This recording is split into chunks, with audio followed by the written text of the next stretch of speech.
Kitchen में मौजूद सिर्फ चंद चीज़ों से ये चटपटे चटखारेदार नए तरीके के पकोड़े बनाएं।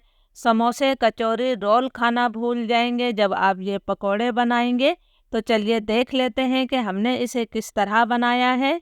अस्सलाम वालेकुम। मेरा नाम है शाहीन और मैं अपने किचन में आप सबको खुश आमदीद कहती हूँ। आज मैं अपने किचन में चटपटे चटखारेदार किचन में मौजूद चंद चीज़ों से बहुत ही मज़ेदार पकोड़े बना रही हूँ। मेरी गारंटी है ऐसे पकोड़े आपने पहले कभी नहीं खाए होंगे। इसके लिए मैंने 2 उबले हुए आलू लिए और इन्हें अच्छी तरह से मैश कर लिया है। अब मैं इसके अंदर 1/4 टीस्पून नमक शामिल कर रही हूँ। नमक के अलावा आलू में हमने कुछ और शामिल नहीं करना है। नमक को मैं अच्छी तरह से मिक्स कर लेती हूँ। नमक को मैंने आलू पर अच्छी तरह से मिक्स कर लिया है। ये मैंने 3-4 ब्रेड के स्लाइस लिए हैं। ये आलू का जो मिक्सचर है हमने ब्रेड पर अच्छी तरह से फैलाते हुए लगा देना है। इसके अंदर आपने किसी किस्म का मिर्च मसाला शामिल नहीं करना है। आलू को मैंने अच्छी तरह से ब्रेड पर लगा दिया है। तो अब हमने इसकी कटिंग करनी है। आप चाहें तो इसके सिर्फ 2 पीस कर सकते हैं, लेकिन मैं जो इसके 4 पीस करूँगी। इस तरह मैंने दरमियान से भी इसे काट लेना है।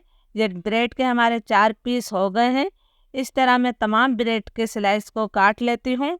2 आलू से हमारे ढेर सारे स्नैक्स तैयार हो गए हैं और थोड़ा मिक्सचर बच भी गया है। तो चलिए अब हम इसका सेकंड स्टेप करते हैं। ये मैंने 4 दरमियाने साइज की प्याज ली है जिसे बिल्कुल बारीक स्लाइस कर लिया है। अब हमने इसके अंदर कुछ मसाले शामिल करना है। आधा चाय का चम्मच में सफ़ेद ज़ीरा शामिल कर रही हूँ। 1 चाय का चम्मच भरकर मैं कुटा हुआ साबुत धनिया डाल रही हूँ। 1/4 टीस्पून हम इसमें अजवाइन डाल देते हैं। आधा चाय का चम्मच में नमक शामिल कर रही हूँ। आधा चाय का चम्मच कुटी हुई लाल मिर्चें मैंने डाली हैं। 2 चुटकी मैंने इसमें हल्दी शामिल कर दी है। 2 हरी मिर्चों को बारीक काट कर शामिल कर दिया है। 1 मुट्ठी बारीक कटा हुआ हमने हरा धनिया शामिल कर दिया है। अब तमाम मसालों को हमने हाथों से अच्छी तरह से मसलते हुए मिक्स कर लेना है। आपने अच्छी तरह से मसल कर मिक्स करना है ताकि प्याज के लच्छे जो हैं अलग अलग हो जाएं। प्याज के लच्छों को मैंने अच्छी तरह से मसल कर अलग कर लिया है। अब मैं इसके अंदर 3 खाने के चम्मच फुल भरकर बेसन शामिल कर रही हूँ। आप 3 से 4 खाने के चम्मच बेसन डाल सकते हैं। पकौड़ों को बहुत ज़्यादा क्रिस्पी बनाने के लिए मैं इसके अंदर 2 खाने के चम्मच चावलों का आटा शामिल कर रही हूँ। अगर आपके पास हो तो ज़रूर डालिएगा। इस मिक्सचर में जो है पानी बहुत ज़्यादा नहीं जाता है। हमने इसका एक गाढ़ा सा मिक्सचर तैयार करना है, तो आपने थोड़ा थोड़ा करके ही पानी शामिल करना है। प्याज और बेसन का ये मैंने गाढ़ा सा मिक्सचर बना लिया है। अब जो हमने डबल रोटी पे आलू लगा के रखा है, इस मिक्सचर को हमने इसके ऊपर लगाना है। आपने अलट पलट के और इसके किनारों पर हर जगह ये मिक्सचर लगाना है। जब आप ये पकोड़े बनाकर खाएंगे तो आपको डबल रोटी के पकोड़े, आलू के पकोड़े और प्याज के पकोड़े तीनों का जायका मिलेगा। बेसन और प्याज के मिक्सचर से मैंने इसे अच्छी तरह से चारों तरफ से कोट कर लिया है।